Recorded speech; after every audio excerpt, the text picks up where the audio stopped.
পৃথিবীতে সবচেয়ে বেশি ব্যবহৃত জিনিস হচ্ছে পুরুষ।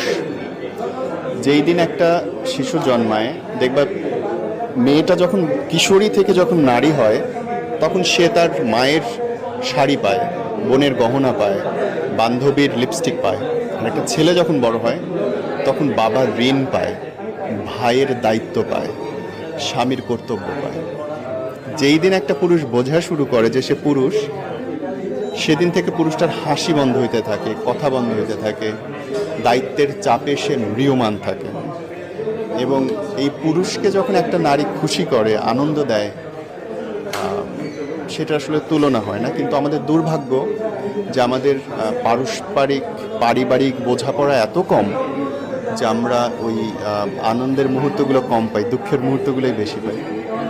এবং পুরুষের কান্নায় আসলে শব্দ হয় না, চোখের জল অনেক পড়ে, তাকায় থাকবে কিন্তু ভেতর